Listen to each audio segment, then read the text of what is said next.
ADRE grade 3 আপোনালোকৰ পৰীক্ষা 15 তাৰিখে অনুষ্ঠিত হ'ল।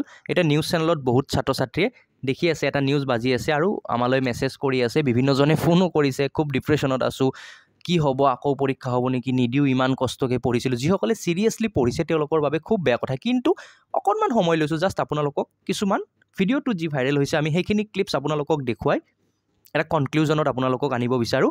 আমাৰ যিটো ধাৰণা আমি যিমানখিনি বুজিছোঁ এতিয়া চাওক, নিউজ চেনেলবোৰে কি কৈছে, কুৱেশ্যন পেপাৰ ভাইৰেল হৈছে বাৰু, ঠিক আছে, যি কি নহওক তদন্ত এক প্ৰকাৰৰ ডেফিনেটলি হ'ব। তাৰপিছত এটা ফেচবুক লাইভ এটা দেখা পালোঁ, য'ত এগৰাকী ব্যক্তিয়ে মানে ভাইৰেল কুৱেশ্যন পেপাৰখন যে ভাইৰেল হৈছে সেইটো দেখুৱাই দিছে। তেখেতে দেখিছে, হয়তো তেখেতে কোনোবা গ্ৰুপত দেখিছে, তেখেতে দেখুৱাই দিছে, খুব ভাল কাম কৰিছে, তেখেতে দেখুৱাই দিছে। এতিয়া নিউজ চেনেলবোৰত বাজি আছে। এতিয়া কথাটো হ'ল যে কুৱেশ্যন পেপাৰখন আহিল কেনেকৈ, কেতিয়া আহিল, প্ৰথমলৈ আহোঁ, কেতিয়া আহিল, বা আৰু আমি সময়টোলৈ যদি লক্ষ্য কৰোঁ, এইখন সেই ভাইৰেল কুৱেশ্যন পেপাৰ যি বিভিন্ন গ্ৰুপত ইতিমধ্যে ভাইৰেল হৈ পৰিছে। ইয়াতে তাৰপিছত মই পেপাৰখন চালোঁ, কেম স্কেনাৰত এই পেপাৰখন স্কেন কৰা হৈছিলে। কিহত? কেম স্কেনাৰ। বহুতে এপটো ব্যৱহাৰ কৰে। কেম স্কেনাৰটো কিন্তু এটা চাইনিজ এপ, যিটো ভাৰত চৰকাৰে ইতিমধ্যে বেনো কৰিছে, এইটো কথা জানিবলগীয়া। এতিয়া এটা চাওক, 9/15/2024, 9/15/2024 অৰ্থাৎ 15 তাৰিখৰ এইখন কুৱেশ্যন পেপাৰ, তাৰমানে এইখন কুৱেশ্যন পেপাৰ হয়।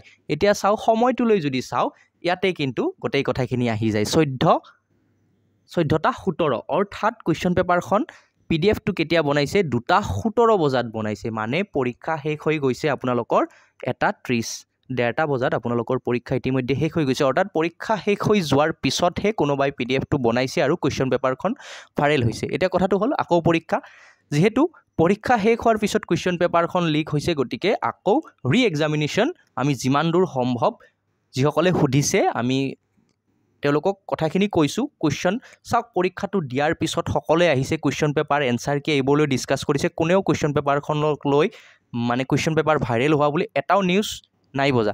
এগৰাকী বা বহুগৰাকী মহিলা কেণ্ডিডেটে তেওঁলোকৰ যিটো মানে চেকিং কৰালৈ কিবা এটা অকণমান খেলি মেলি হৈছে, সেইটো হয় বাৰু, সেইটো আমিও মানি লৈছোঁ, কিন্তু সেইটো চেণ্টাৰত বা কোনো কিছু নকল নাই কিবা তেনেকুৱা ধৰা পৰিছে, সেইটো এটা ট'টেলি এটা ডিফাৰেণ্ট মেটাৰ। কিন্তু যি ধৰণে চেকিং কৰিছে সেইখিনি আমিও ছাপৰ্ট নকৰি এই ভিডিঅ'টোৰ মাধ্যমতে যিকোনো প্ৰকাৰে হ'লেও আমি সেইখিনিক কিন্তু কেতিয়াও ছাপৰ্ট নকৰোঁ। কিন্তু সেয়া চাব লাগিব, সেইটো চেণ্টাৰত যদি তেনেকুৱা ধৰণৰ নকল ধৰিছে, কোনোবা নহয় কোনোবা ফিমেল কেণ্ডিডেটেতো আনিছিলে তেনেকুৱা মেটেৰিয়েল বা কি নকল নে কি আনিছিলে, কিছুমান মানে আপত্তিজনক কিবা এটা ধৰা পৰা বুলি কৈছে, হয়তো কিবা ব্লুটুথ বা তেনেকুৱা কিবা এটা আনিব পাৰে বা নকল আনিছিলে, হয়তো সেইকাৰণে সেই চেণ্টাৰটোত ইমান ষ্ট্ৰিক্ট হৈছিলে। যিহেতু আমি সেইখিনি নাযাওঁ, সেইটো এটা ডিফাৰেণ্ট টপিক হ'ব। যদি এইটো ভিডিঅ'ত আমি ভাইৰেল কুৱেশ্যন পেপাৰখনত যদি কথা যাওঁ, আপোনালোকে চাওক 14:17 মানে 2:17 বজাত কুৱেশ্যন পেপাৰখন ভাইৰেল হৈছে, অৰ্থাৎ পৰীক্ষা শেষ হৈ যোৱাৰ প্ৰায় এঘণ্টা পিছত কুৱেশ্যন পেপাৰখন নিলে। এতিয়া কোনে নিলে, এতিয়া এটা কথা আহিব পাৰে, ইয়াতে যিজন কেণ্ডিডেট আছে, এতিয়া যদি কুৱেশ্যন পেপাৰখন আপোনালোকে চাই, তাত ছিৰিজত নম্বৰটো দেখা পাব আপোনালোকে। সেই ছিৰিজটোত লাইভ ভিডিঅ'টোত মই দেখিছোঁ, এটা নম্বৰ আপোনালোকে দেখিছে, এইখনত অহা নাই, মই গোটেই ভিডিঅ'টো চালে আপোনালোকক ডিছক্ৰিপশ্যন উলিয়াই এইটো চাওক, এটা নম্বৰো এটা আহিছে। এই নম্বৰটো চালে আপোনালোকে প্ৰত্যেকখন কুৱেশ্যন পেপাৰৰ এগেইনষ্টত এটাকৈ ইউনিক নম্বৰ থাকে, আৰু সেই নম্বৰটোত কুৱেশ্যন পেপাৰৰ নম্বৰ হয়, আৰু সেই নম্বৰটোৰ এগেইনষ্টত এখনকৈ OMR শ্বীট দিয়া হয়। অৰ্থাৎ কাৰ এগেইনষ্টত এই কুৱেশ্যন পেপাৰখন ইছ্যু কৰা হৈছিলে, তেওঁৰ ডিটেইলছটো উলিয়াবলৈ এডিআৰইৰ 10 মিনিটো সময় নালাগে, প্ৰথমটো পইণ্ট।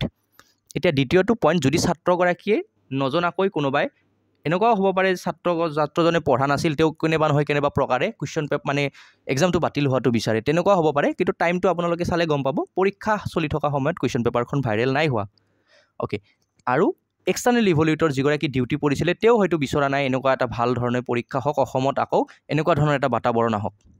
এতিয়া দুটা কণ্ডিশ্যন হ'ব পাৰে, হয়তো ছাত্ৰজনে নহয়, যিটো ৰুমত ডিউটি পৰিছিলে এক্সটাৰ্নেল ইভলিউটৰজন। এতিয়া গোটেই ব্যৱস্থাখিনি চৰকাৰে বা প্ৰশাসনে, প্ৰশাসনে চৰকাৰে নহয়, পুলিচ প্ৰশাসনে ইয়াৰ ব্যৱস্থা ল'ব। কিন্তু আমি টাইমটো ছাত্ৰ ছাত্ৰীসকলে যিহেতু আমাক ফোন কৰি আছে, তেওঁলোকে খুব ডিপ্ৰেশ্যনত ভুগিছে, আৰু কিছুমানেতো প্ৰায় কান্দি দিছে যে আকৌ এক্সাম কেনেকৈ দিম, ইমান পঢ়িলোঁ, দিলোঁ, কমন পৰিছে, বহুতৰে ভাল হৈছে পৰীক্ষাটো। যিসকলৰ ভাল হৈছে তেওঁলোকে কেতিয়াও নিবিচাৰিব পৰীক্ষাটো আকৌ হওক, যিসকলৰ বেয়া হৈছে তেওঁলোকেতো বিচাৰিবই পৰীক্ষাটো হওক। যি কি নহওক, পৰীক্ষা এটা হৈ গৈছে, ভাল হৈছে, বেয়া হৈছে, পিছৰ কথা। কিন্তু সময়টো আপোনালোকে চাওক, 2:17 বজাত ভাইৰেল হৈছে, পৰীক্ষা আমাৰ 1:30 শেষ হৈ গৈছিলে, গতিকে ৰি-এক্সাম হোৱাৰ চান্স একেবাৰেই নাই। গতিকে ৰি-এক্সামৰ কথা চিন্তা কৰিব নালাগে, নেক্সট 29 তাৰিখৰ পৰীক্ষাৰ বাবে প্ৰিপাৰেশ্যন কৰক।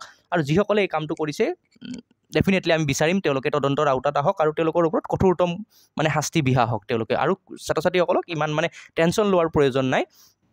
গতিকে গোটেই কথাখিনিত আপোনাৰ কি ফিডবেক আছে বা আপুনি কি ধৰণে ভাবে আপোনালোকে নিজৰ মতামতটো আমাক জনাব পাৰে আমি যিমানখিনি দেখিছোঁ যিমানখিনি এজন সাধাৰণ মানুহে সাধাৰণ মগজুৰে যিমানখিনি বুজিছোঁ ইয়াতে কেম স্কেনাৰৰ PDF টো আপোনালোকে যদি পাইছে নিজৰ লগত থকা PDF টো মিলাই এতিয়া চাব পাৰে টাইমটো আমি চাওঁ 9:15:24 মানে 2:17 বজাত এই কুৱেশ্যন পেপাৰখন হৈছে কনক্লুজন এয়াই আমি আপোনালোকক ক'ব বিচাৰোঁ পৰীক্ষা শেষ হৈ যোৱাৰ পিছত কোনোবাই হয়তো সেই ছাত্ৰজনে নহ'লে এক্সটাৰ্নেল ইভলিউটৰজনে এইটো কেম স্কেনাৰ এটা চাইনিজ এপ হয় সেই এপটোত কুৱেশ্যন পেপাৰখন PDF আকাৰে বনাই লৈ আহিছে কিন্তু ভাইৰেল আজি গ্ৰুপসমূহতে ভাইৰেল হৈছে যদি কোনোবাৰ আগত হৈছে বা তাৰ আগতে পৰীক্ষা আৰম্ভ হোৱাৰ আগতে যদি কোনোবাই পাইছিলে এই বিষয়ে আমি নাজানো কিন্তু PDFটো যিটো PDF এতিয়া আমি গ্ৰুপসমূহত দেখি আছোঁ সেই PDFটো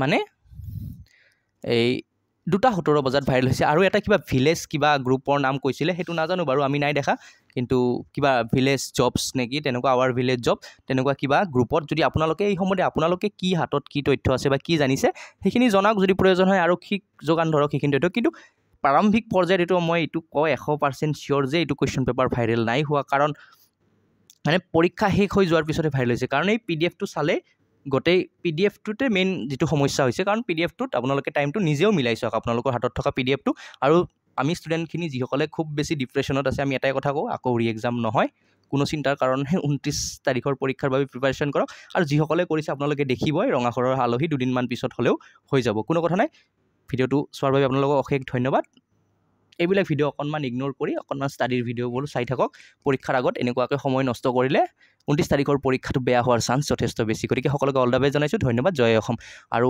ছাত্ৰীগৰাকী লৈ যিখিনি অভিযোগ আনিছিলে সেই সম্বন্ধে আমি নেক্সট পৰীক্ষাৰ আগত বা পিছত এটা ভিডিঅ' বনাম আমি কিছু ক্ষেত্ৰত ময়ো ভাল পোৱা নাই যে এগৰাকী ছাত্ৰীক তেনেকৈ কিন্তু সেই চেণ্টাৰটোলৈ অকণমান দুই এষাৰ ক'ব লগা আছে কিন্তু এতিয়া এপ্ৰপ্ৰিয়েট সময় নহয় যিহেতু ষ্টাডিৰ সময় আমাৰ নেক্সট আমি ভিডিঅ'ত সেই বিষয়ে আলোচনা কৰিম বাকী এই ভিডিঅ'টোত ইমান আছিল ধন্যবাদ জয় অসম